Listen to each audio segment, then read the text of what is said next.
Welcome to the No Show. My name's Andrea Edwards. I'm Tim Wade.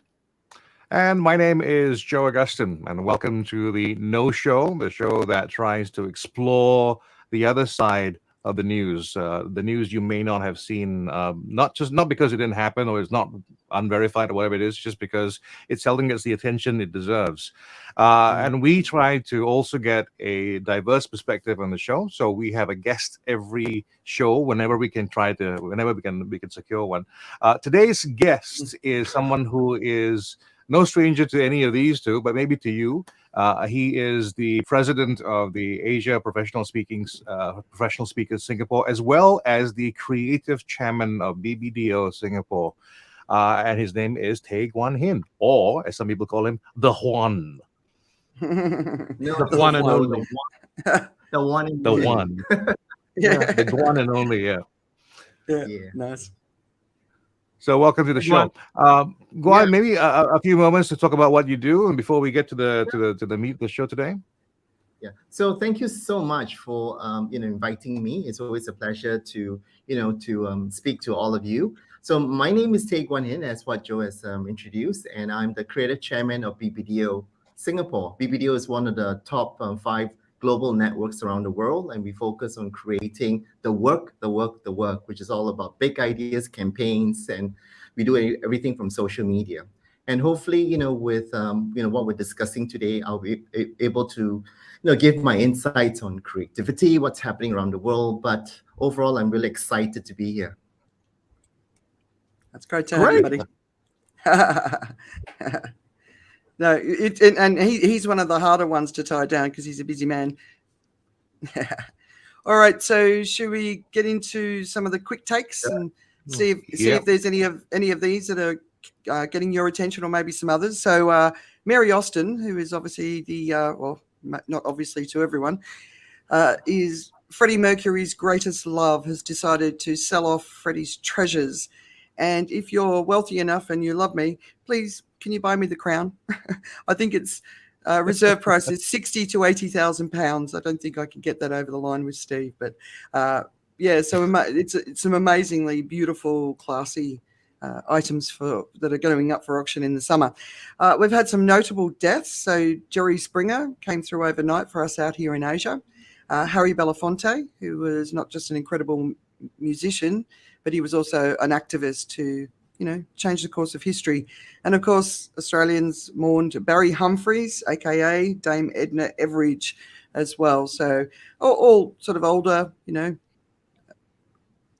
people passing away. So the other big story that when the media went nuts was, of course, that it was announced that Tucker Carlson and Don Lemon were both fired this week.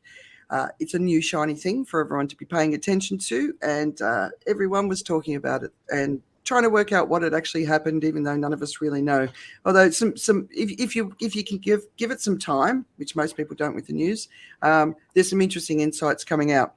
The fighting in Sudan continues, and it could threaten to send the entire region into conflict. There's some really interesting news pieces around what's going on over there.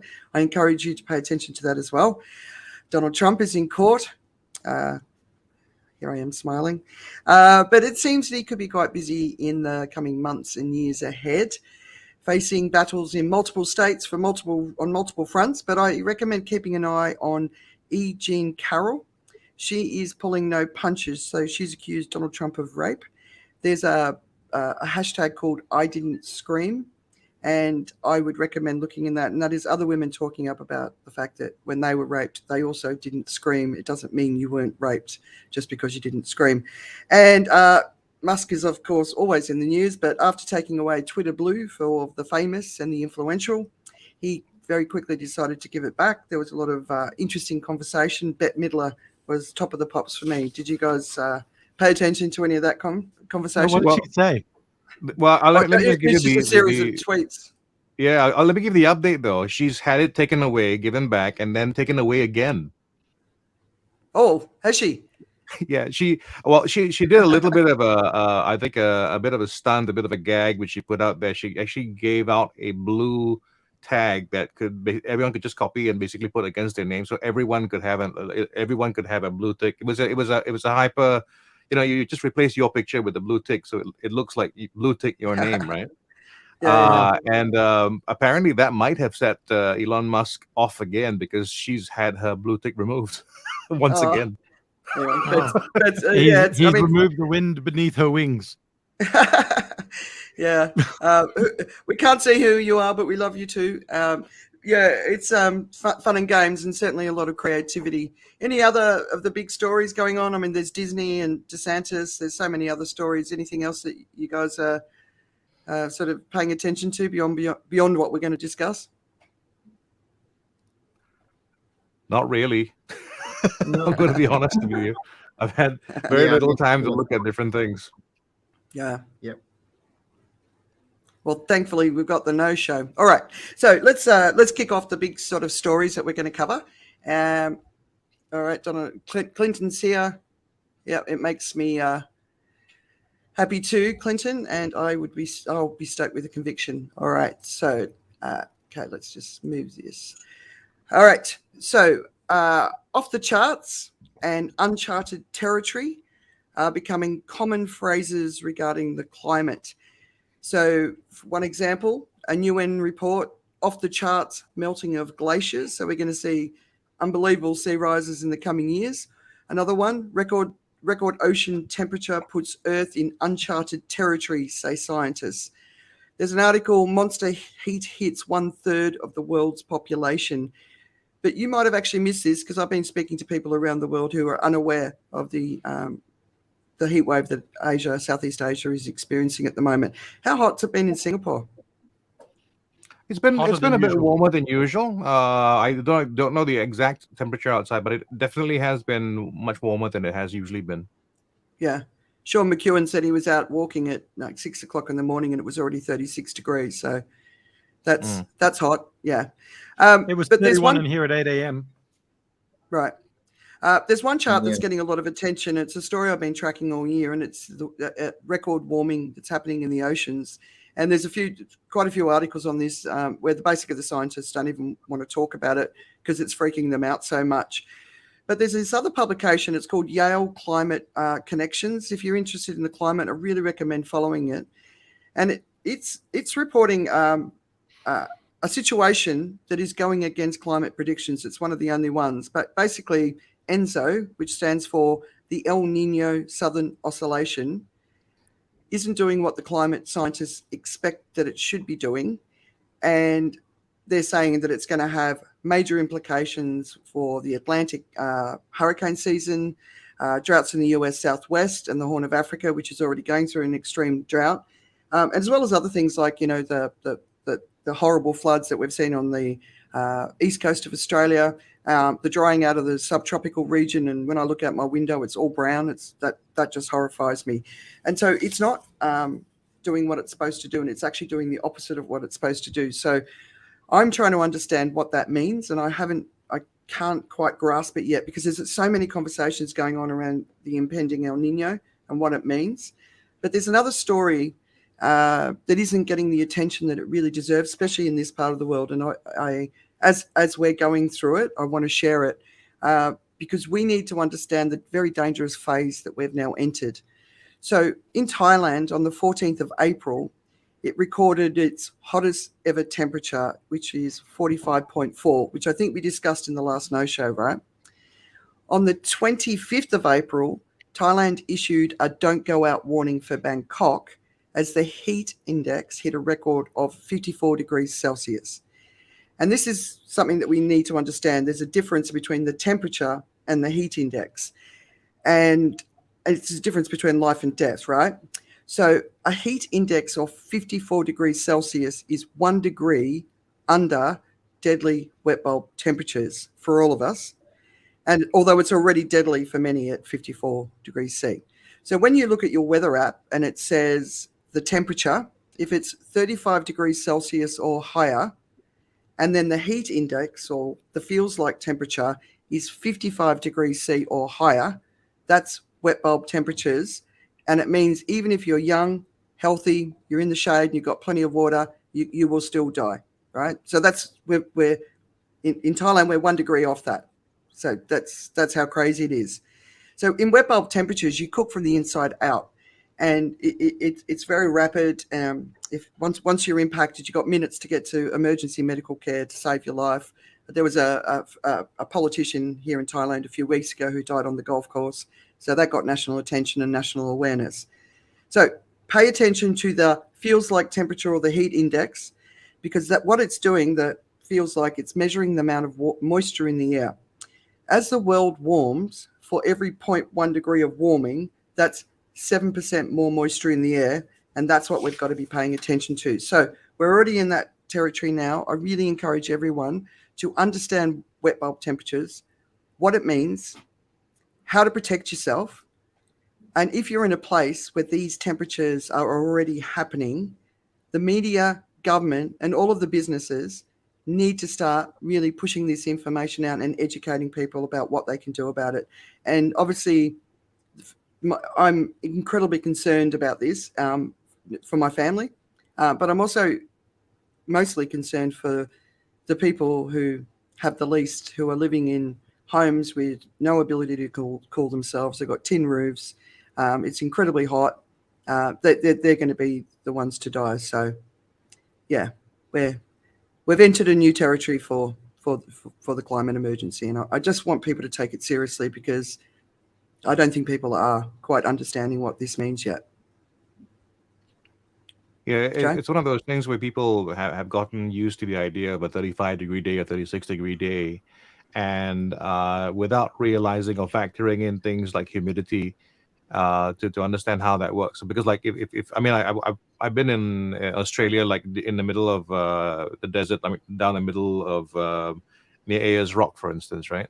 And temperatures there can go much higher than that, but it's not quite as dangerous because it's not as arid. Sorry, it's not as humid. So that factor isn't as bad. But this whole thing about the global heat index thing, that's interesting, because of that high moisture in the air. It actually makes it impossible for the body to try to cool itself any other way.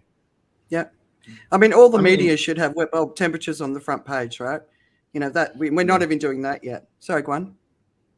So in Singapore, there was a big news about, obviously there's a lot of foreign workers, building construction, and they've given them extra time and also offering extra water. So I think even though people who are working outside needs to be treated fairly, if not, you'll get lots of health cases popping up too.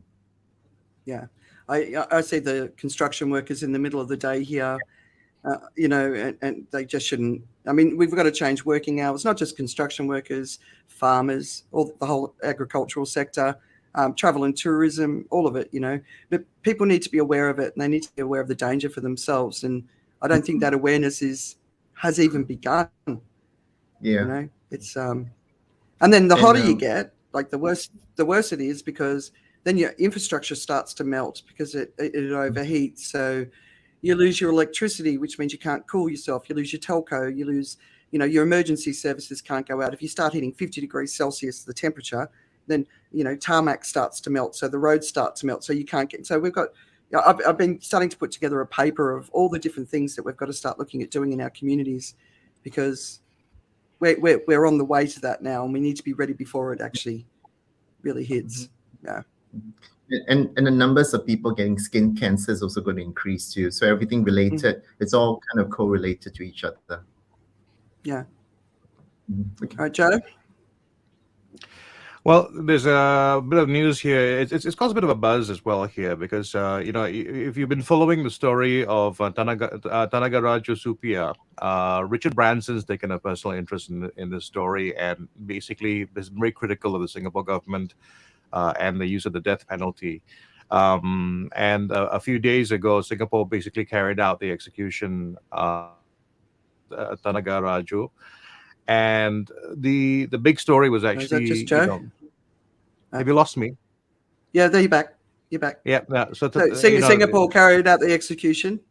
Yeah, they carried out the execution, and with a quite open rebuttal or rebuke of Richard Branson's comments about the topic, because he's been quite vocal about this, and he's made some.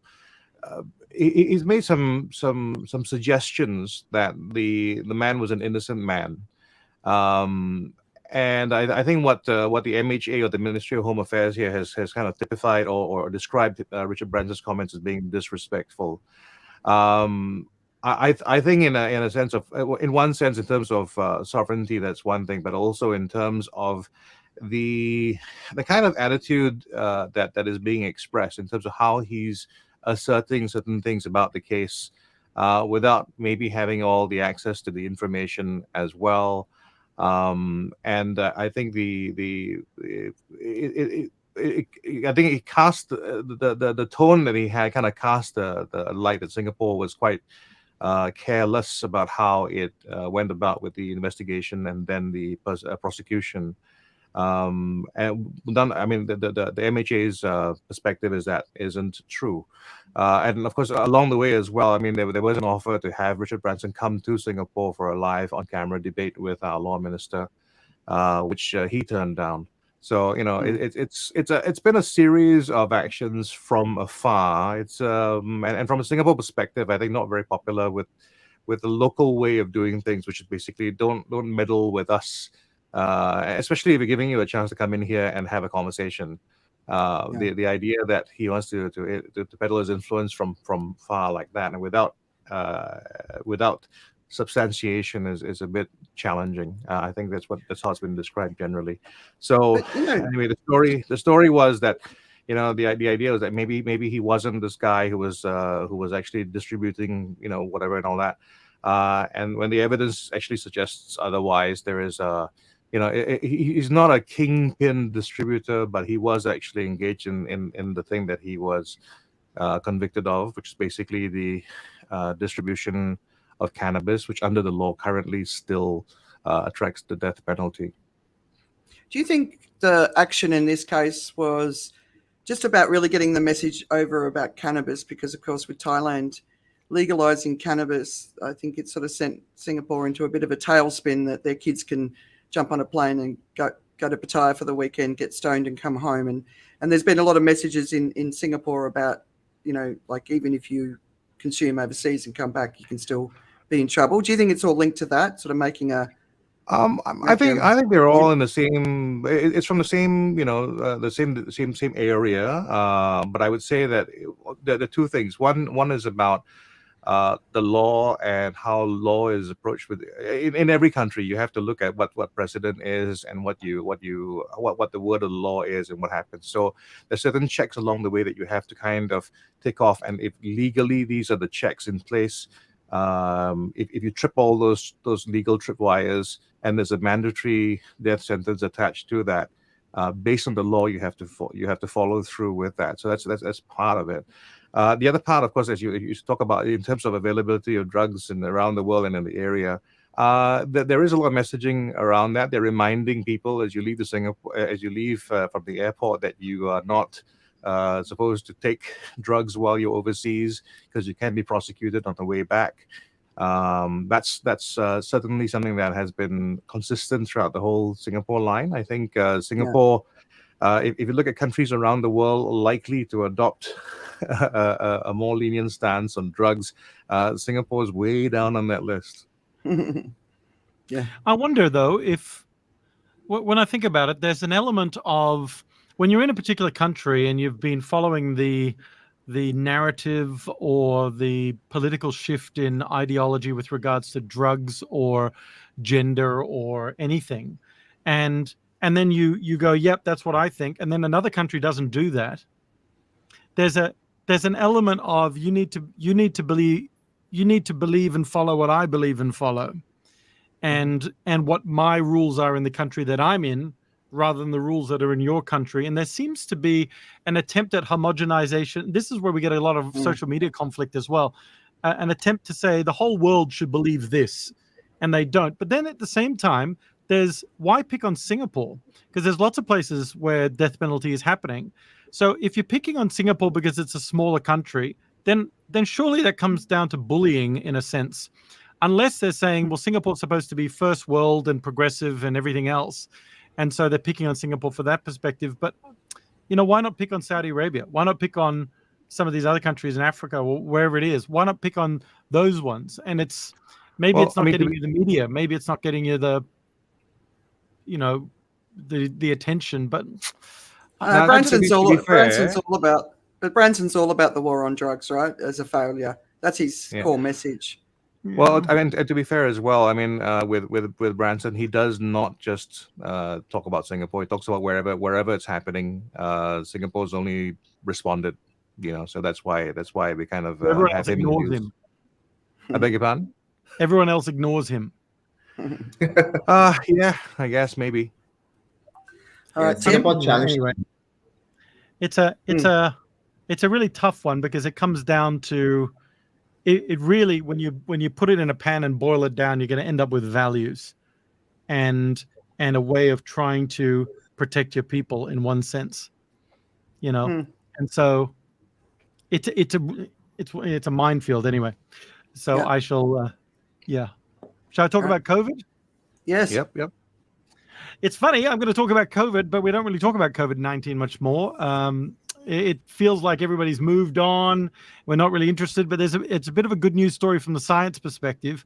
And but a recent study is worth highlighting. So let's just get into that. It's featured in Science Alert. It's a massive US-based study involving tens of thousands of military veterans.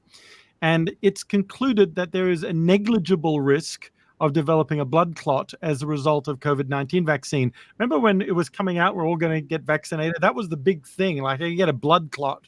And a lot of elderly were a bit worried about it and everything. But this is a huge study. So while it's expected that the results will do little to convince anti-vaccine advocates of the relative safety of vaccinations, hopefully it'll reinforce confidence in communities that vaccines are far safer than the disease that they're intended to prevent, which is known to elevate risks of developing a venous thromboembolism. Try saying that 5 times after going to Thailand. That's VTE.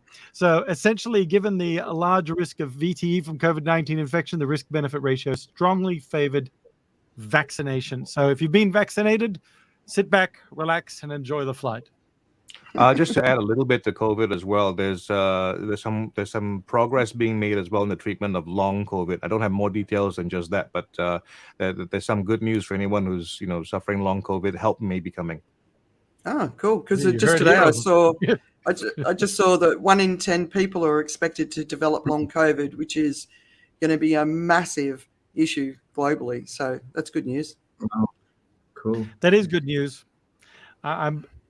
I feel aggrieved that we don't have any data on it, but yes. We'll share it when we do. Yeah, it's Right, okay. Gordon? We'll find it. We'll find it and we'll let you know. Okay. Guan. Hey, did you know how much Meta spent on the metaverse? Any ideas? Any guesses? I know it costs their Okay. share price a lot. Yeah. Well, they went So, nuts.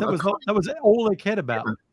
Yeah. So in October, last year, Meta spent $36 billion on the metaverse. Yeah, $36 billion. And according to some, news, it's $1 million per month, something like that. But guess what? Over the last few days, they are abandoning this whole metaverse, or Mark is abandoning it and chasing after the next ChatGPT, which is the generative AI. So apparently what they're trying to do is to try and integrate all their advertising, or gearing up to deploy their AI into advertising, because this is the channel where the company makes the most amount of money, as opposed to the metaverse, which was an experiment, a multi-million-dollar failure to them. But in my opinion, right, I think the metaverse, obviously everybody's trying to jump into the metaverse. Perhaps what they're doing is to create something that's too expensive for people to take on. When ChatGPT came on board, I felt that it was a success because, number one, it was free. It was something that people needed. It was simple to use. And I feel that, maybe that's something that the metaverse or whoever is going to create should make it as friendly and relatable and human as possible. And the other thing too, the CTO, Andrew Botsworth, said the company's metaverse has all but been abandoned by Mark, right? Who's now instead be spending the bulk of his time chasing in creating generative AI. So, it's interesting that everyone is always chasing for the shiny new toy, and generative AI is supposed to be the answer. So how did they miss that though? I don't think they didn't miss it. I mean, AI has been around for a good 7-8 years anyway, and in terms of what it feeds you and what the algorithms work, all that's AI anyway. So it's not something that was a miss, just the attention it gathered, or at least it's drawn as much attention. I'm just reading between the lines there. So the CTO talks about how Mark's interested in this. It doesn't mean that the company is no longer interested in it. It just means that Mark is very much in looking at. Or he didn't AI now. Or he didn't have the imagination to see the path of AI that has now come out. Do you think it's more that, right? Well, I mean, if you're looking at AI literally 2 years ago, I mean, we were looking at stuff like how it can write and can do kind of different things. I was listening to podcasts where they had AI doing poetry and all that stuff, right? So the stuff that we're seeing today isn't new. It's only become mainstream as in people have come to know about it. And it's kind of a big ooh-ah kind of thing, right? I mean, so the idea that a computer can chat in a way that seems human has been around for actually a few years. But now more and more people are experiencing for themselves. So what we're doing is we're getting this social proof kind of thing, right? So like the way perhaps a few years ago, a few people knew about Bitcoin, and then more people know about Bitcoin, and then who knows, right? It's that kind of it's called network. When there's enough network knowledge about something, then it becomes something. Because it's no point if a few of us long before, right? I mean, before Wordle exploded, there were a few people who liked Wordle.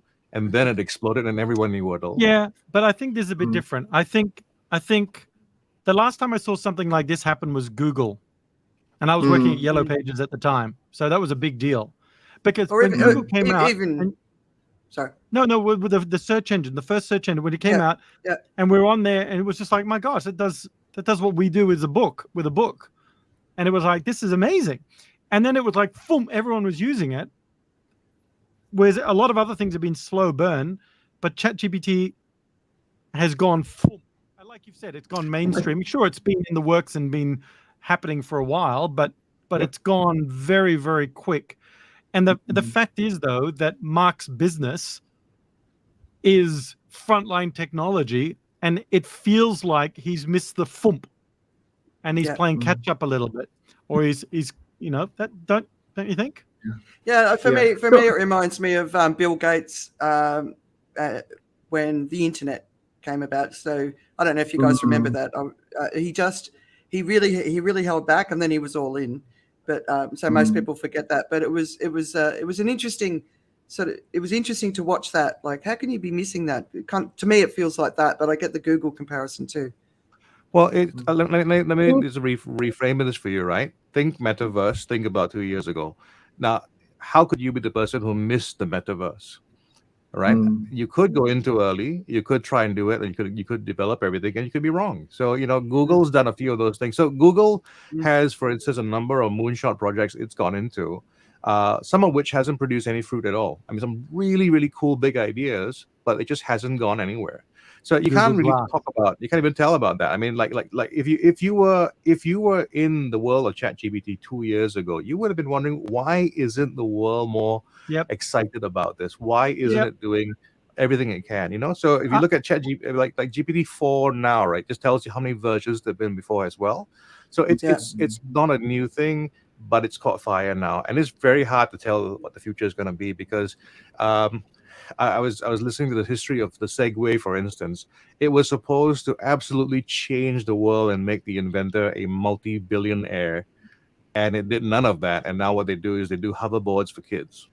I mean, but the thing is, metaverse it's for me. It feels like terraforming a planet. It's going to take a while, or its use case is not clear. With ChatGPT, the use case is extremely clear because you go in and go, does it do that? Oh my gosh, it does that. That's amazing. I love this thing. And then, Yep. you tell people about it.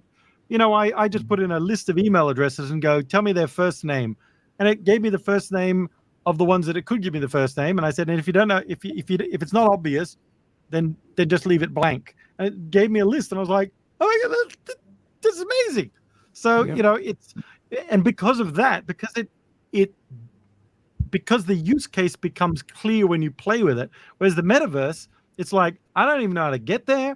I don't know what it does, and they're still terraforming it, and it sounds expensive, and what the hell is the point of it?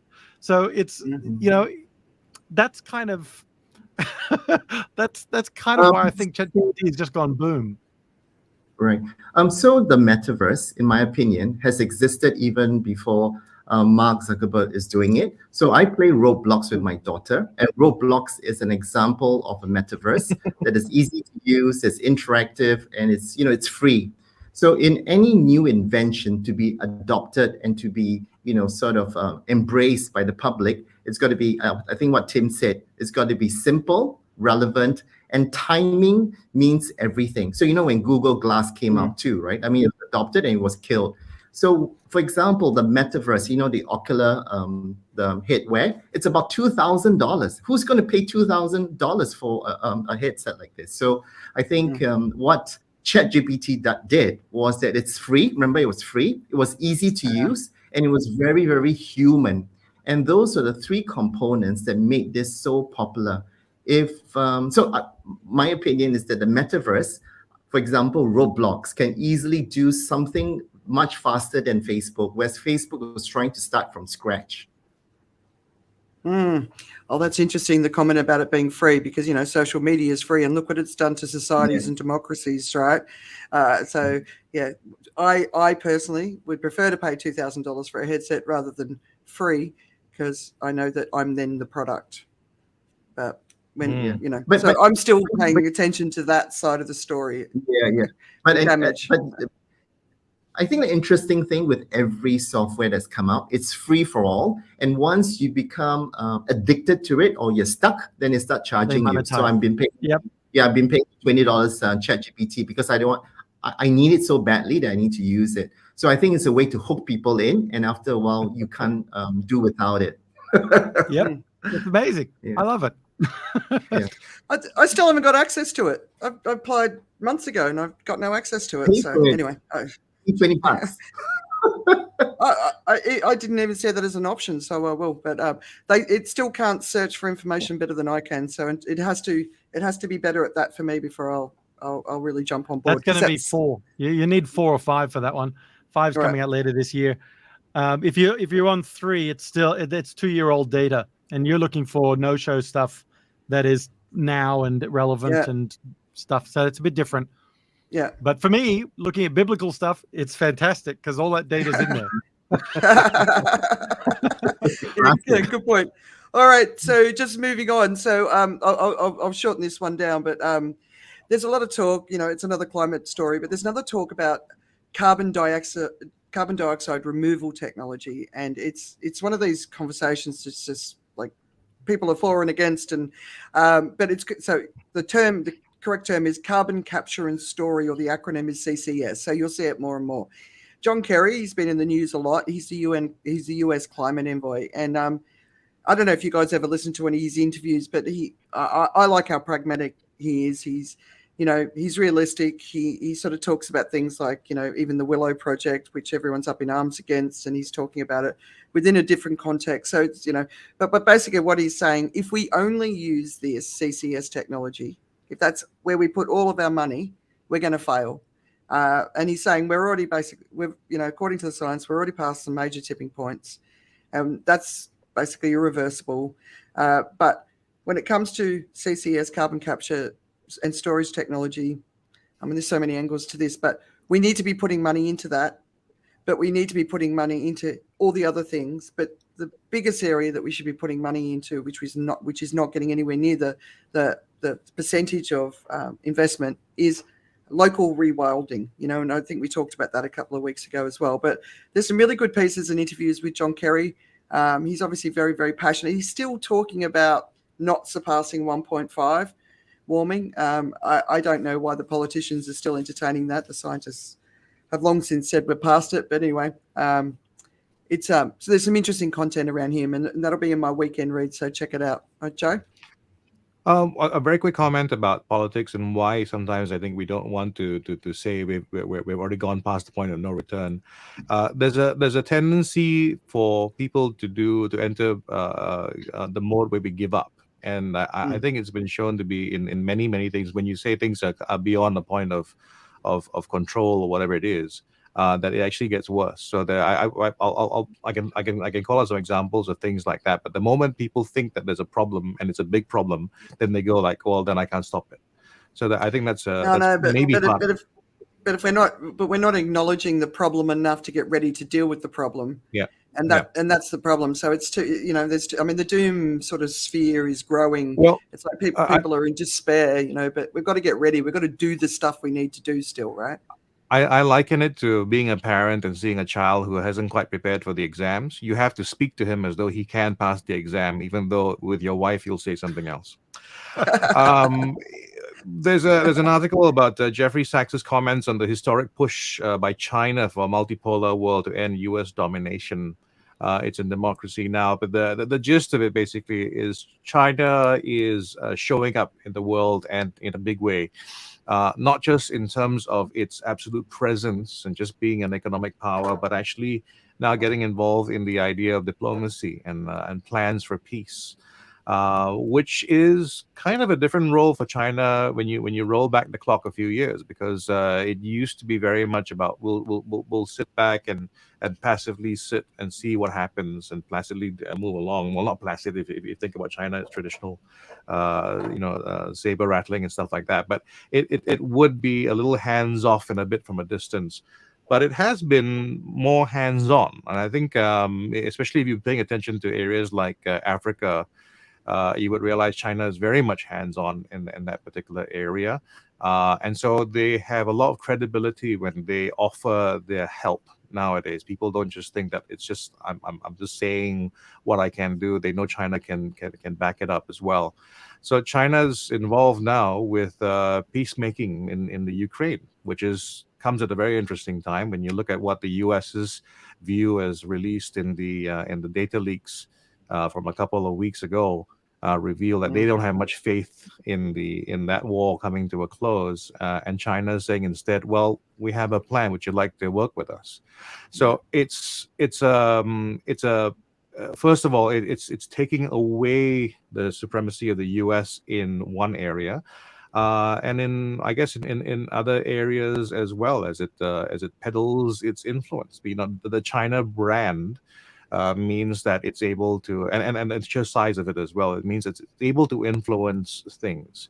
Currency is one big area as well in which China has an influence, because if China makes it, well, so far it's got a very it doesn't have its currency floating freely in the markets yet. But if it does begin to do that, and that would allow it to be used very reliably for other big transactions, that could make a really big change. For now, China still controls its currency quite a bit. And so it doesn't maybe lend itself necessarily to all these other commodities using the Chinese yuan as the standard. But it's gearing up. I mean, the machinery and the infrastructure is all in place. I mean, the digital yuan makes it very easy to transact. So if you think cryptocurrency is something that is going away, it may go away in the current form, but expect it to show up in the form of digital yuan, which is being promoted, by the way, quite heavily, and other versions of digital fiat. But China is definitely going to be a big influence in that. Have you seen the big growth in BRICS as well? The what? The BRICS. So what is it? Brazil, Russia, India, and China. And now there's a whole bunch of new countries that are coming in. So that's pretty interesting. Yeah, it's always going to be challenging to it has a basis for coming out. So I mean, I'm involved in something called, for instance, BBX, which is a barter exchange program where you have a different currency, a third currency that you can use to kind of exchange products and goods. It can work. It has the potential of going really big, but will it ultimately go extra big? It's a bit like looking at the Rubik's Cube in 1974. Nice idea, could get somewhere, but it could be 1980 before it becomes a Christmas hit, you know? Mm. Nice. Jim, we're going to have to start ticking along because Guan has to actually leave us right on 4, right? Yeah, he's got a clock behind him. I'm watching it. It's got plenty of time. Yeah. So all right. Okay, I got to stop laughing because this next one is kind of serious. It's been 10 years since the Rana Plaza collapse. That's the clothing factory complex outside of Dhaka in Bangladesh. This catastrophe saw more than 1,100 workers killed, most of them young women, and injured another 2,500. It was the worst industrial accident since Bhopal and was due to it being a poorly constructed building, which was weakened by the vibrations of a 2-ton generator on the roof. The 8-story building had visible growing cracks in its walls, about which workers had warned their supervisors the day before the collapse. The workers were told they would lose their jobs if they refused to return, so they went back the following morning, and many of them ended up beneath the rubble. 10 years later, it continues to offer an opportunity to reflect on the progress that's been made and the work that still needs to be done to ensure decent conditions for Bangladesh's more than 4 million garment workers. 4 million garment workers. This is a critical industry for the country. When Bangladesh gained independence from Pakistan in 1971, 80% of its people lived below the poverty line. Today, that percentage stands at 20%, including about 6% who live in extreme poverty. The dramatic growth of the garment sector has been key to the country's economic growth and poverty reduction. In 1984, when the Bangladesh Garment Manufacturers and Exporters Association, which is BGMEA, began keeping records, there were 384 garment factories employing just over 120,000 workers. And today, there's an estimated 7,000 factories from 384, most producing at least some products for export.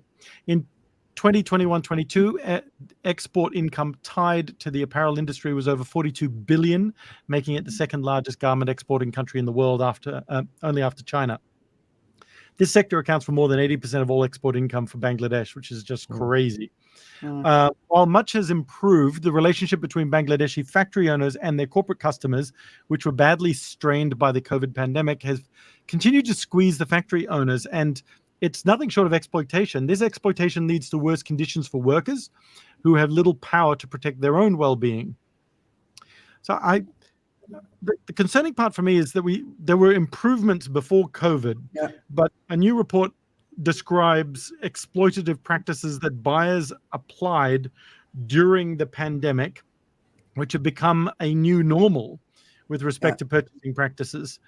And these include brands pressuring suppliers to make unreasonable price reductions, delaying deliveries and withholding payments, canceling bookings and projections, which leaves manufacturers with unused capacity. Because what the manufacturers do is when they get the interest in the order before the contract's actually signed, they go out and start preparing for it. And then when it doesn't come through, they're left holding all the goods because they have to prepare in advance for it to be delivered. Anyway, this delays deliveries, withholds payments, the canceling booking and projections happens, which leaves manufacturers with unused capacity in raw materials and using third-party intermediaries to place added pressure on suppliers as well. So it's a story worth reading and a reminder to do your due diligence on who you buy from, which might be a little bit challenging. I mean, I went and had a look at the Fashion Transparency Index on fashionrevolution.org. And it was going through a bunch of key findings about major brands as well with regards to their supply chain traceability and how upfront and transparent they are about stuff. And there's a lot of major brands that still aren't disclosing information about their supply chains and what goes on in those particular supply chains with regards to work conditions, as well as where they get stuff, their carbon neutrality, water and electricity, chemicals, that sort of thing. So it's a tough one. So yeah, keep an eye on it. I don't know if they're not transparent, don't buy from them. You know, who made my clothes? There's another one which is about where human slavery occurs, which businesses linked to slavery. There's a lot of really good. The fashion industry, or the sustainable fashion industry, they're they're doing an amazing amount of work trying to educate people. But Yep. if you want to buy something from Louis Vuitton and they're not talking about their deforestation practices or anything else that they're linked to, then just don't buy from them until they clean up their act or talk about what they're doing to change, right? Yeah. Okay. So to be fair, I mean, so this was that particular fashion revolution thing was looking at transparency in the global fashion industry, and they're looking at 250 of the world's largest fashion brands and retailers, with brands achieving an overall average score of just 24%, up 1% from last year with their global transparency. However, having said that, 48% of them are publishing their stuff, but 50% aren't publishing anything. 48% are publishing something, right? And at least they're first-tier manufacturers. So it's getting there. And like you're saying, there are places there are some brands that are seeing this as a competitive edge because they're being that as well. And it might be worth supporting those brands. Yep. Cool. All right, Guan, more people getting fired at Amazon. I know. Actually, when I think about the recent layoffs, something came to mind, which is, have you guys seen Jaws 2? Jaws 2, the tagline reads, just when you thought it was safe to go back to the waters. And Amazon just recently began another round of mass layoffs with Meta, with lots of other companies. So I can read through all the lists, right? That Amazon has started to lay off, 9,000 people. Gap just is laying off 1,800. Dropbox too, and also in terms of Disney layoffs too. I mean, I think this year is really the year of layoffs, and it started with the tech industry, and now Amazon is also facing it.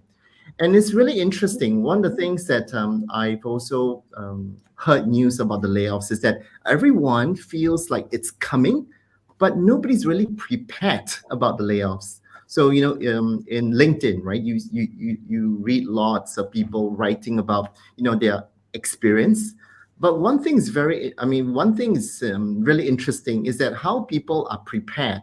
They're not really prepared at all, even though they see it coming. So one of the things I wanted to talk about is how do you prepare for a layoff, which I think is quite important.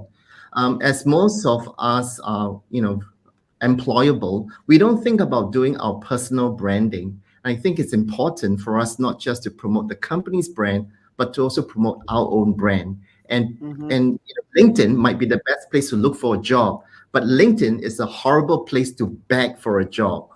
And I think important to promote ourselves so that when the opportunity comes, right, people will start looking for us. I think that's really key. The other thing that's really important is networking, and network right now when you still have a job. I noticed that whenever people who have high positions like a chairman leaves, right, suddenly nobody's your friend.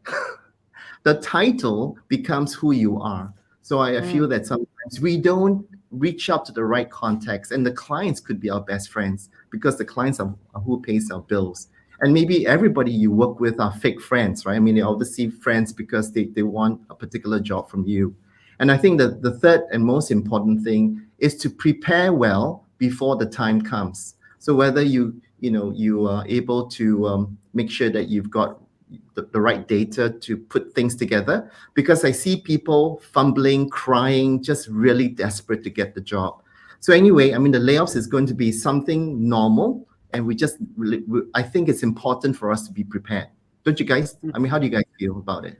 Me, 100%. Having a voice, having an opinion, being out there on social media, showing people who you are, what you've got to say, not in a false way, being yourself. If you want a job, you have to have an opinion, you have to have a point of view, but you have to respond interact you have to have integrity, I think.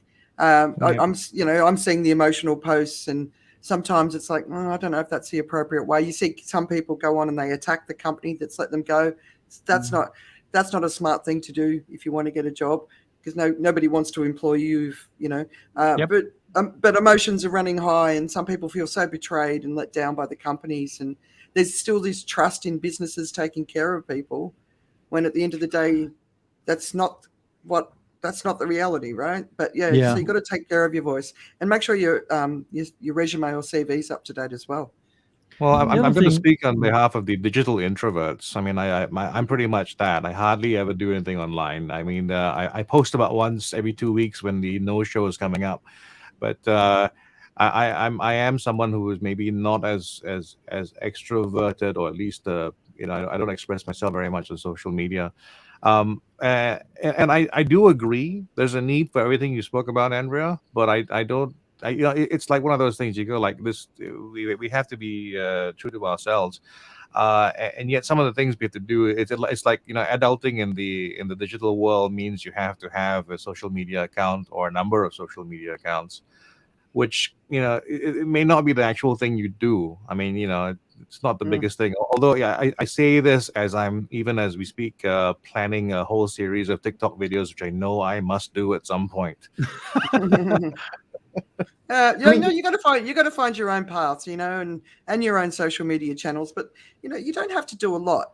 Share an article that you haven't written, somebody else could have written, and just put a point of view, one paragraph, once a week, and tell people why you're sharing it and why you think they should read it and what they're going to get from it. It's not a lot. And that's what every time I run my training session, I haven't got time for this. I'm like, you can share an article a week, because you're reading at least 10. Yep. Everybody's paying attention to something that they care about. So it's just about taking that extra step, and it shouldn't be overwhelming. And and you're here, Joe. The introvert is here. So you're already doing something. People know who you are and what you stand for by being part of this. I think there's two other things with regards to the whole layoff thing. One of them is, so like Guan was saying, is prepare yourself, and the other thing is, and preparing yourself is really important insofar as personal branding and getting your message out there. So Andrea's saying share other people's stories with your opinion, but also share your own stories. Yeah, absolutely. And stories where you were here, something happened, and now you're there. The problem with the crying out ones at the moment is you were here, something happened.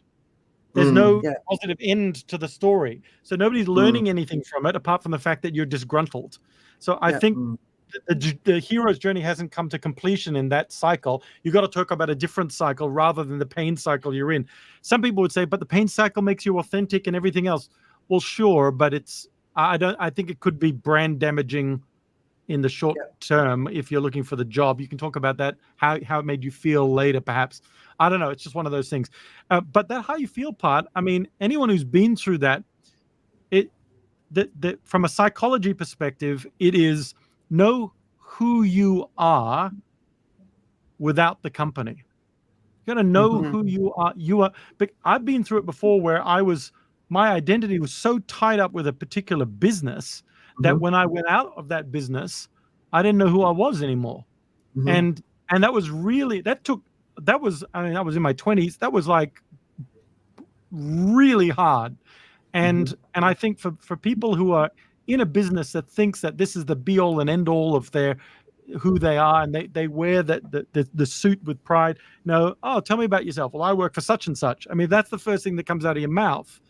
That's your identity is tied up with that business, and that's pretty interesting. I mean, it should be like, I'm a dad, and I do this, and I enjoy that, and I solve these problems, and they've got nothing to do with a company's brand. It's just, this is what I can do, and that for me is like, we need to shift a little bit about knowing who we are rather than whose company, who we work for. Yeah. Well, and sorry to interrupt, but I mean, isn't part of your identity also what you do? I mean, like if you talk about a famous footballer, right? You don't just say like, well, I'm this guy. I'm with the team. I do belong to a team. I'm the striker for this particular. I think part of what I think is an issue sometimes is we also try to tear ourselves away from the rest of our identity when it is a significant part of identity. I mean, Guan is an advertising man. I'm a presenter. I'm an MC. I can't run away that far from that particular idea. I think Joe, what you just said then was what your skills are, not who you work for. So, for example, Yeah. Yeah. Go ahead, Guan. Sorry, Tim, to interrupt. I think there's a difference between who you are and the reason you work for. So I think, Tim, I mean, what you said about, when I work for, say, BBDO, right? And if anything happens, because I'm so attached to BBO and I claim my title there, when the title has disappeared, I become just a creative person. I guess the most important thing is that as a creative person, what do you stand for? What do you believe? And why should people hire you again? So when I left JWT and resigned to start my own company, I wanted to build a brand that I believed in. And then I got re-employed back to BBDO. It's because of the things I reinvented myself. So you guys know I did some vertical storytelling, right? And so people want to see yourself. So you have to reinvent and keep up with the times. You need to continue to do things that adds value.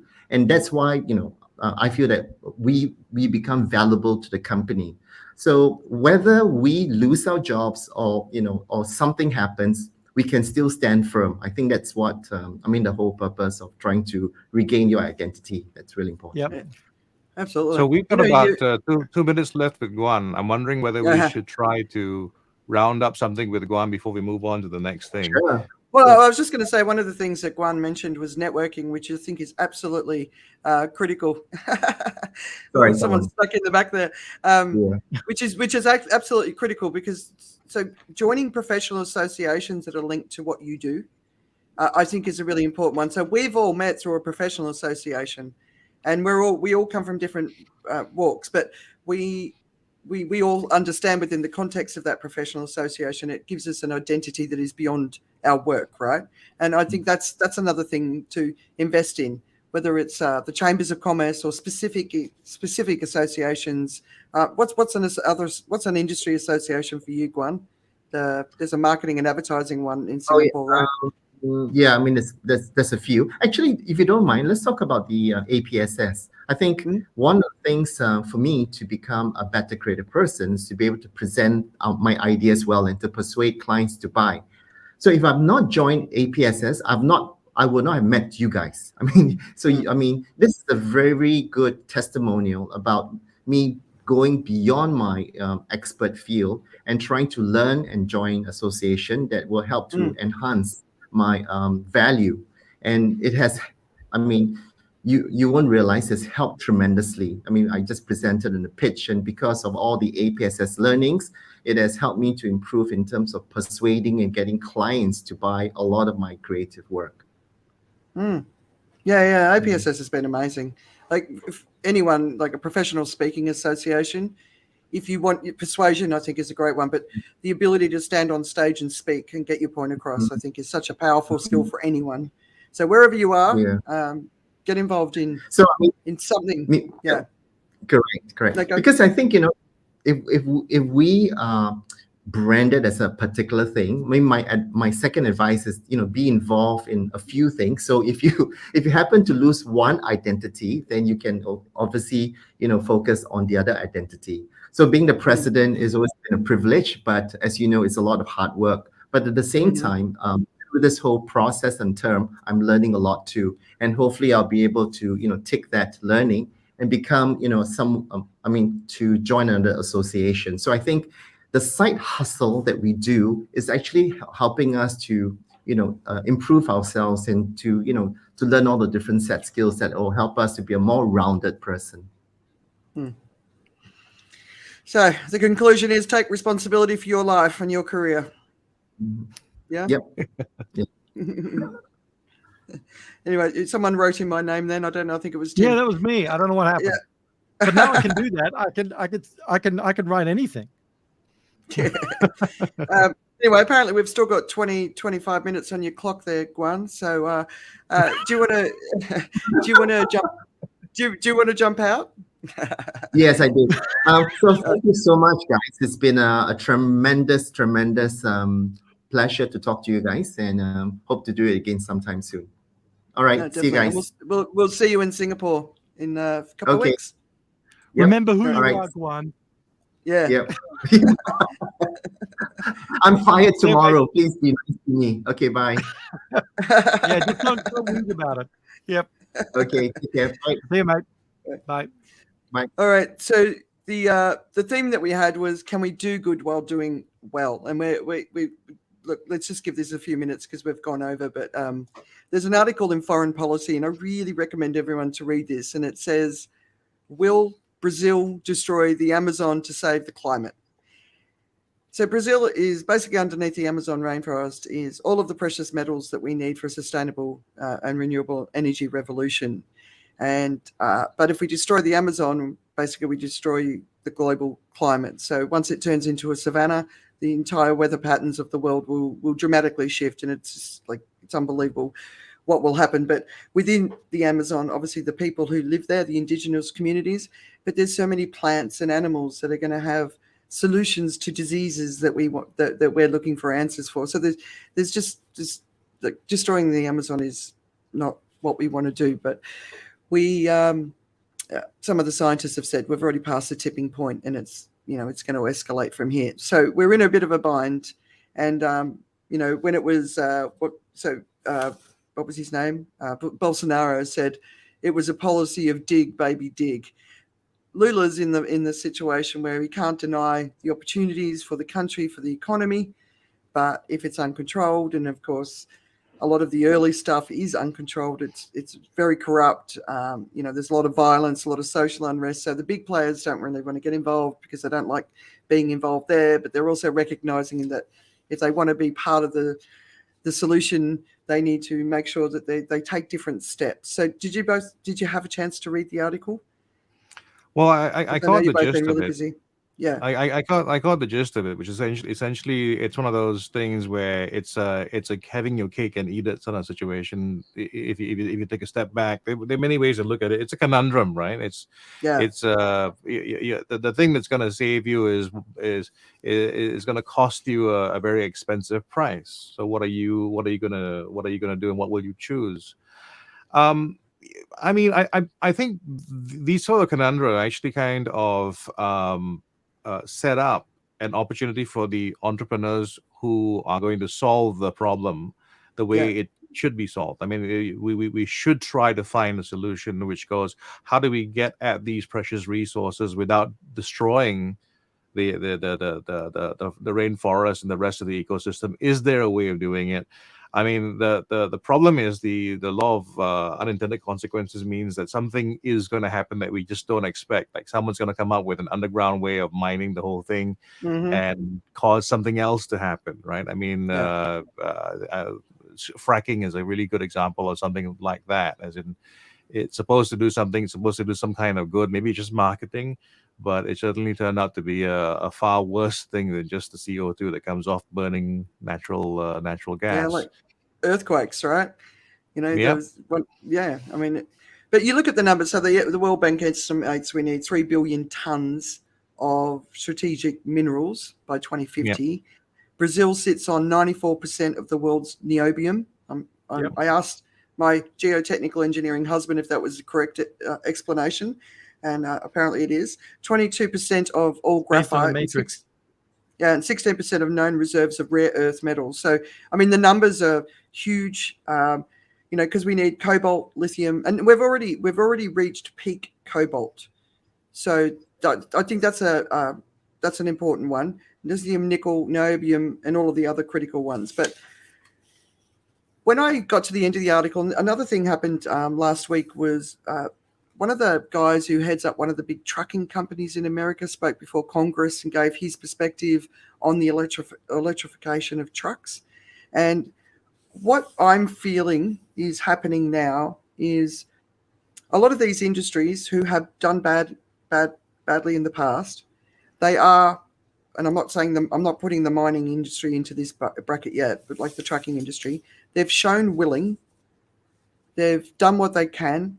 They've done as much as they can, but the next stage requires billions, trillions of investment for us to be able to move forward, or even a complete and utter revolution in how we do things. But when I read it, I felt like, are we finally having the right level of conversation? Because it can't be you're bad, we're good. It has to be, this is the collective path that we need to all go on. How do we get there?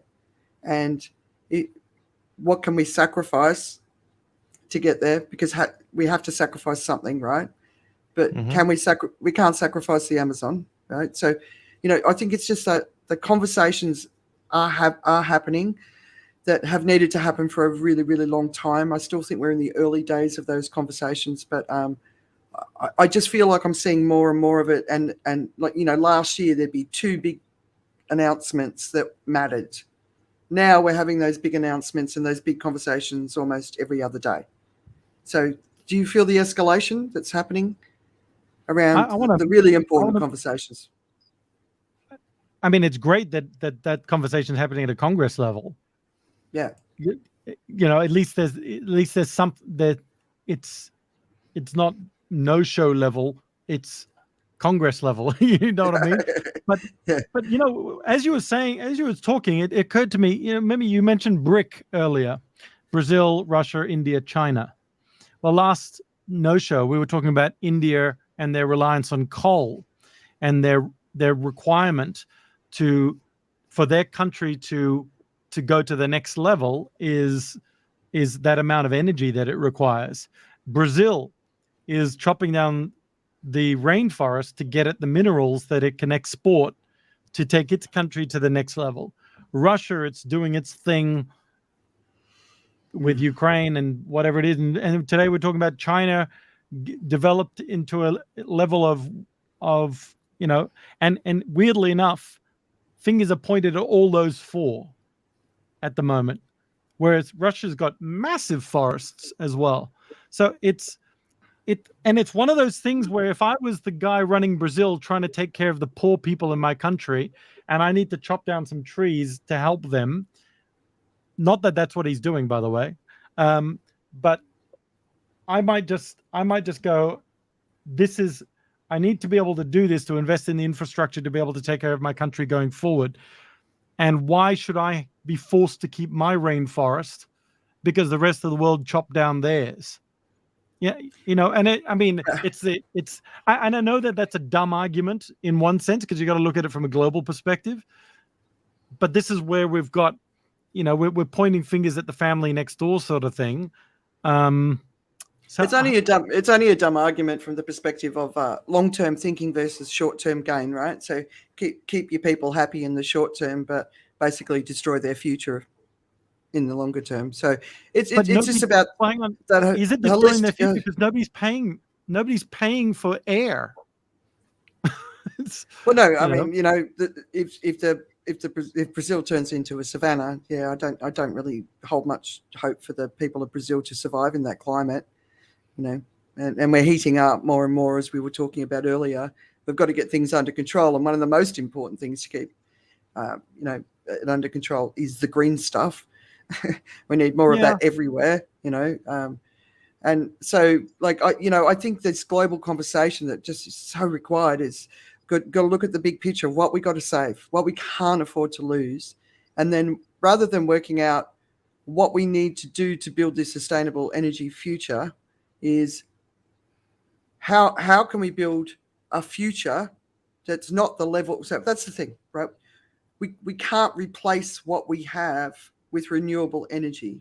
We have to reduce what we have, and that's, to me, there's the conversation that I don't feel is being had. You look at the EV percentages, right? They're going off the roof. The amount of people who have ordered them, bought them, which is great, but we need I was talking about it on Climate Courage the other day, and my friend Pete said we need a sharing economy. So we don't all have a car. We have pools of electric vehicles in our communities that we all use and share and swap and get around and all that sort of stuff. And I think we're at the point, if we want to be honest, like, are the numbers that the World Bank and everybody else are quoting, are they to replace what we have, or are they not? Are they about a level of energy requirement to keep us all at a standard of life that's where we can be warm, where we can be cool, all those sort of things. But then fundamentally, you got to change the whole goal of a country is GDP. Mm-hmm. I mean, Yeah. Well, that it's you know, it's that big sustainable lifestyle thing as well, right? I mean, we push as hard as we can. I mean, if you think about how we used to live a long time ago, it'd be interesting to come to a world, a sharing economy where instead of having a mobile phone, a personal mobile phone, you have face recognition and a phone that is always available in a room, and anybody who's there can check in every now and then and just use it occasionally for the things they need. I mean, just like the phones of the old days. Remember when you had a Yeah. village and a village phone, right? Um, I was thinking about this. I gave someone advice that day about relationships, and it's something that my mom said about how you can try to figure out things, and it was about doing a list of what you can live with and what you can't live without, right? And it just I was just thinking about this in terms of how we've got to get people kind of on the same list, because Mm. people can't live without certain things, but they can live with a lot of things, and because of that they compromise, and so they continue to do what they do. So people stay in Yeah. bad relationships because they can't live without X, and so they can live with Y, right? Mm. We need to be a little bit less tolerant, I feel. There's a need for there's a need for a less tolerant society. uh, not saying that we should become rude to everybody at the same time. I think we need to be able to figure out how to be less tolerant, more expressive, and yet more civil at the same time. I Mm. think if we have that kind of combination, then we'll be able to make some kind of progress. So Praveen Gupta, who was on Climate Courage last week, and I did a podcast with Nija Singh, and that they were talking a lot about how the children, the younger people of India, have basically been raised to believe in the American dream, right? And it was a really insightful sort of, for me, it was very insightful. It's like there's this whole generation. China, not so much because the media is controlled, but if you think of Asia as a whole, right? And 63% of the world's population, obviously 1.4 whatever billion people are Chinese, but probably 2 billion are not Chinese, right? All of them raised with this idea of the American dream, the consumer dream. And I think we need to start visualizing another dream of, the 5 Cs or 6 Cs in Singapore, or whatever the local, the living the dream in Australia, whatever the dream is, right? I think we Yep. need to redefine the dream and work out ways to tell that story in every country locally so it's relevant. That's a great idea. But it's not about stuff. It's not about replacing what we've got. It's not about continuously, having a continuation of the existence that we already have. Talking about the factories in Bangladesh and the workers there. The amount of fast fashion, people get a delivery of fast fashion, it doesn't fit, they throw it out, it ends up in a landfill, and ends back up in the environment. Just there's this fantastic video being circulated at the moment, a kilometre of plastic waste in this channel where they're trying to get water to the rice fields, and it's a kilometre of waste, and basically the water couldn't come through at a time when I think there's about a 20% loss in rice production in this region, which we know will have dramatic implications in this region because it's a core basic food for people.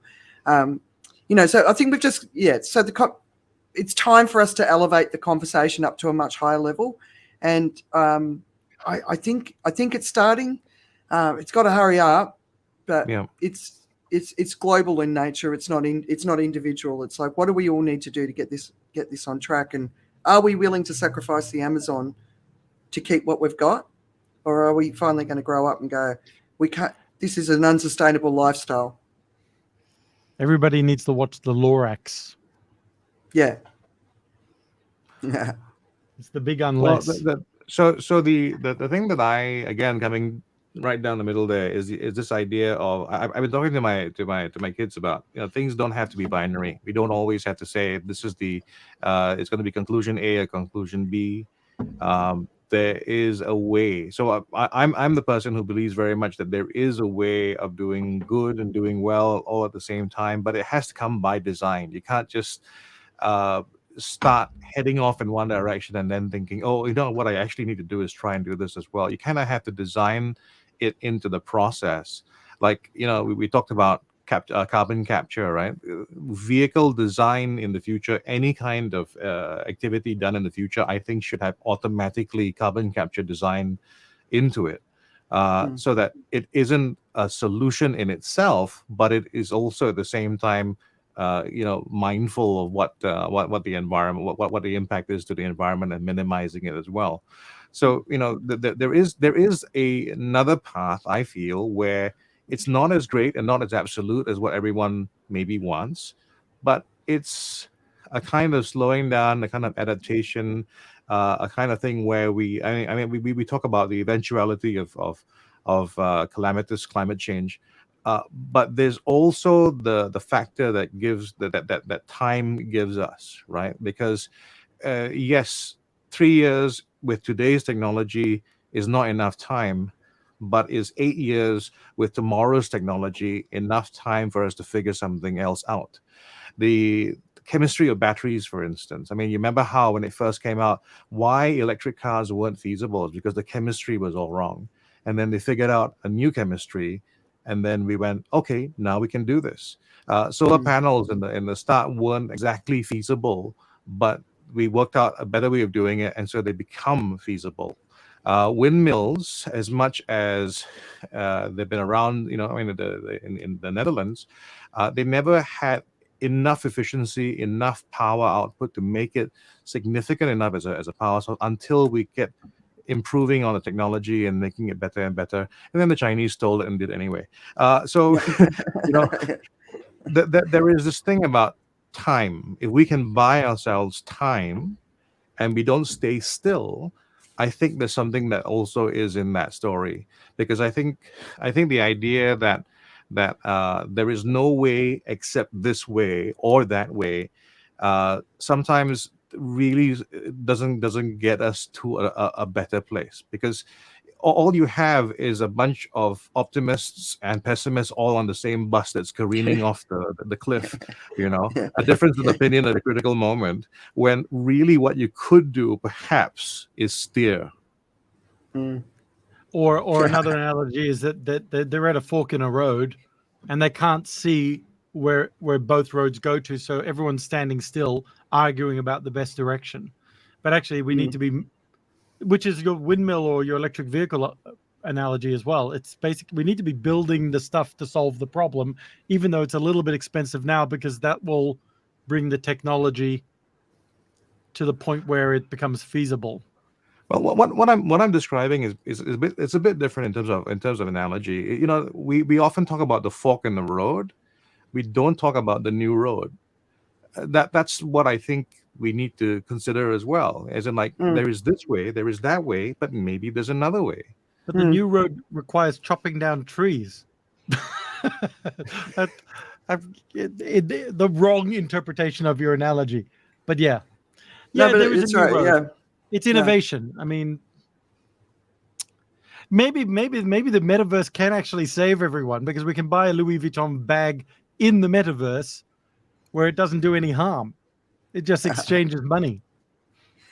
Yeah, when it's too hot for us to be outside, we can at least be in the metaverse showing off our Louis Vuitton, right? There's so many angles. The new road, absolutely, and bringing the Indigenous voices, making sure equality is sitting at the table, making the decisions, because women and children are the most impacted. But it's about making sure all the right voices are at the table. And like green technology, I've been looking at investments, and they're still going through the same cycle, Series A, Series B, sort of funding investments to build these businesses, when we should be going, no, we need a different business model here. We need to say that's a technology like seaweed made out of plastic, or plastic made out of seaweed. It's still not here, because they're still trying to get money and investment to build a business. Well, sorry, the biggest plastic companies in the world should be setting up like research stations all over the world where they bring the brightest talent together. And if someone comes up with a great idea, they give them a lot of money, then they go and make it happen. And those geniuses that come up with the idea can get to work on the next idea. We're just thinking it's a different business model. Yeah, but because I mean, that comes down to who's running it and what their goals are, what they're being measured on, because they're being measured on profitability, right? And so look at people making plastic products, or products that require plastic casing in the countries that are going, this is ridiculous. They're removing the plastic and doing something else. But in those other countries that aren't complaining about it, they're still getting the plastic version from the same company. So they're just providing the appearance of a solution, and we all assume it's global, but it isn't. yeah. You go to those countries, you go, my gosh, this is 20 years ago that we used to have this, and they've still got it. Yeah, so when McDonald's got rid of the styrofoam packaging in Australia, when I was in India and China and other countries, it was still there, right? Yeah. So there's this thing about the new road and the new way and doing things, right? But the other big part of it is the challenge of scaling. So engineers have a big part to play as well.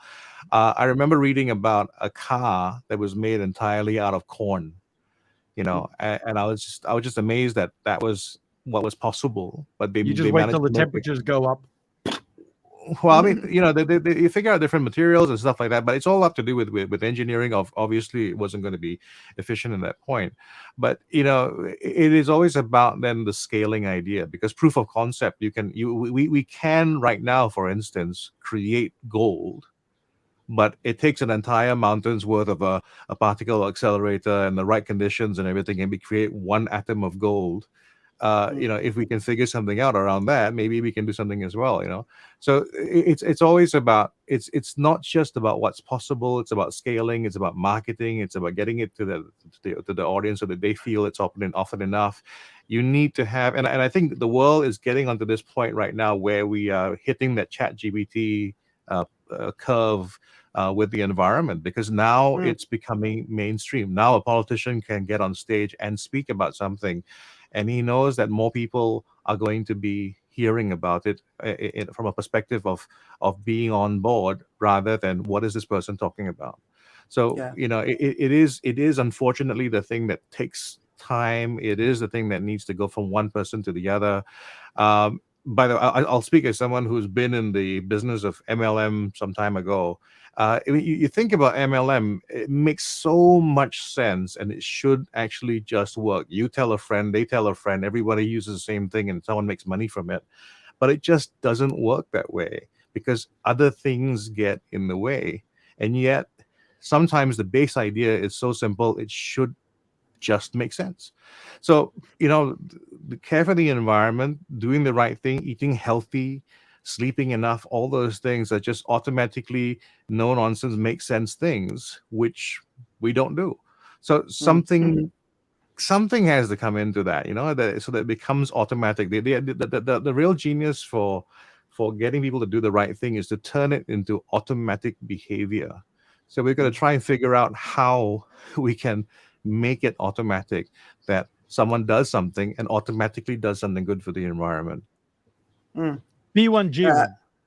Yeah, and that systemic change piece, businesses have to change, governments have to lead it, because individual change, unless it scales up into the billions, isn't gonna get us out of it. So yeah, it's a big complicated thing, but I suppose my conclusion from this piece and a lot of stuff I'm reading is, try not to get stuck in doom or despair, because it's very difficult not to go there when you first start sort of really coming to terms with the scale of the issue that we're facing. But if you need to be there, you need to be there. Just try not to get stuck there. And then when you're ready to come out, that's, I sort of believe we're at the point now where we've got to try and do everything we can possibly do to turn it around. And we might fail. We might have left it too late. But I would rather live in a world where we're coming together and trying our best to succeed, than following the current dystopian path that we're on, which I think is going to send us into a very, very dark place for all of us, wherever we live in the world. Because we've got mass migration. The temperatures I was talking about with wet bulb temperatures, that's evacuating the tropics, the equatorial sort of region of the world. If we keep letting it get too hot, it will have to be evacuated. Where will those people be able to go? Who will welcome them in? right? Based on what we're seeing. So, but I think I feel that there's a shift, and that's a good thing. I've been waiting for it for a long time. So, yeah, keep the faith. All right, what's keeping you distracted? Well, I'm going to start off by giving you two recommendations. One is to save you time, and one is for you to go and find something that may cause you to have a nice emotional reaction. And it is the first of all, the positive one, which is the movie is called Linoleum. It stars Jim Gaffigan, who's better known for being a sarcastic comedian in the US. But it really is quite a nice film. I don't want to do too much with it because it'll just spoil it for you. But if you're looking for something that delivers a nice human experience and for a strange reason will leave you feeling all emotional, Linoleum is that film. It falls in the category of slightly artsy. So I'll just give you that caveat, but it's worthwhile looking out for. Linoleum, starring Jim Gaffigan. The other recommendation is for you not to watch the highly promoted Apple Plus movie Ghosted. Like the title, the movie too should be missed. Wow, there's the review. Why? Not very intriguing as far as a movie is concerned. I mean, it's well-known stars, but it's not. There is no real development in terms of the story. I sat down with my wife to watch it, and both of us after a while were looking at each other, going like, "Shall we bail out now? Shall we bail out now? Shall we bail out now?" She bailed out, and I stayed with it after a while. But it was just one of those things. It as a premise, a really nice idea for a story, but as a story, just not well told. So Yep. Save yourself some time. It's not worth the trouble, even though it is number 3 on the Apple TV Plus charts. Or number 2. You just reminded me. I watched something the other day, and it was kind of period drama. Is it The Fabelmans? Oh yeah, Steven Spielberg one. No, it can't be that one. It can't be that one because that wasn't the. Well, that was the recommendation I gave you some weeks ago. Basically Steven Spielberg story. It was a period drama with sort of that. It had a sort of that English sort of whatever that series was. Anyway, I watched it. It was a comedy Sort of thing. Yeah, and it was so bad. It was so unfunny. It was Mr. Something. I'm just on the outside trying to look. Yeah, Are we giving negative recommendations in this show? No, it wasn't the Fabelmans. She said it's not the Fabelmans. No, it's not the Fabelmans. No, because I actually want to watch that. It was a comedy that wasn't funny. Things about the Fabelmans. Yeah. So the other thing that I've been watching. So first of all, if you haven't watched it, watch She Said. Have you guys watched that yet? Which one? She Said. She Said, which is the story of the what's his name, Harvey Weinstein. Absolutely fantastic. Like on so many levels, it's fantastic. It's such a powerful movie, and Steve watched it, and he was really, really blown away by it. Watching it as a man, there were so many aspects. Watch it? There's so many aspects to it that I, like these two incredible women, female journalists who went after the story, but it showed the story of their marriage, and for the first time, it was like these two ambitious, dedicated women. Their marriages didn't fall apart because they were out there pursuing their dreams. Their husbands were supportive. It was all sorts of things like that. So it was really incredible. But the other thing that I'm really enjoying, and I just sit there for 30 minutes or 40 minutes with a smile on my face, is the new season of Ted Lasso. It's so beautiful. I'm so happy that I watched it. Don't say anything. No, I've been hoarding. I love Ted Lasso. I love it. That's so good. The episode where they were partying in Amsterdam is probably the best one. No. It's not giving anything away. It's probably the best. The best of them all. Go to Amsterdam and have a party. Yeah. Finished? Okay, don't say anything. Spoiler alert, Queen. Yeah. Anyway, so Tim is about that one because when it came out, I was very excited, but I can't do the watch an episode and wait a whole week. So I ignore it for a while. It banks up. I finish my assignments and then I binge. Yeah. You'll be ready for a binge in about 3 weeks' time. So episode 7 has just been released. I think it's 10 per season. Yeah, it's good. Yep. All right, Tim. Well, I got 2 weeks to go. So when I start my binge, it'll work out just about right when the final episode drops. Yeah. Nice one. So I'm looking forward to that one. You're not being distracted by anything at the moment, right? Apart from work. Me? No. Studies. Ecclesiastes was the latest one. Right. Meaningless. It's all meaningless. All right, guys. We're going to say goodbye. Thank you so much for joining us. Hope you enjoyed it and got something out of it. Guys, any final words? Well, I've been thinking about something which I have used in my personal life almost every single day, which I think I want to translate into something for everyone else to use. It's when I'm on the road in Singapore. I find someone doesn't signal, someone doesn't give room, and someone doesn't do something, and people get involved with this thing of blasting the horn or high beams and stuff like that. It's all about scolding and whatever, right? And what I do is I try not to do any of that, and I have this policy which is very simple: just drive. Get to the next place, move, whatever it is. So that means that whenever there's something blocking your way, just steer yourself out of the way, just get around it, whatever it is, because all the energy you spend on that other stuff really doesn't make a difference at all. So, for driving, that's the case.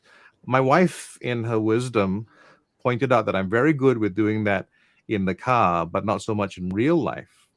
So I am now adapting that idea to just driving and just trying to figure out where it is we're trying to go. And as things happen, to just steer rather than get held up in traffic. Nice. I like it. Clarity is my one I'm suggesting. Wow, you're fast, Clarity? Andrea. Look at that. Yeah. So clarity.app. And what that is you add it to it'll give you summaries. So we can do a summary of the No Show because it's on YouTube, right? And this will give it a summary and give you ideas and tips about what's been actually said on the show. So just go check it out. Clarity.app. I've got to tell you guys, every time you share something from AppSumo with me, like you did last week. This is not AppSumo. This is not AppSumo. Okay, good. But Joe, you shared an AppSumo thing. I downloaded it, didn't work. Ridiculous. Got the money back from AppSumo. Just like, and I'm being email bombarded by all of these new platforms. Yeah, so both of you have done it to me. Anyway, avoid it. All right, guys. Yeah, go and have a look at this one. This one's sitting there. Yeah. We'll be back in a month because we're all going to be sort of gathering for a big annual conference, convention in Singapore in a couple of weeks. So we'll be back in a month, and we look forward to seeing you there. All right. See you guys. Bye. Take care. Bye.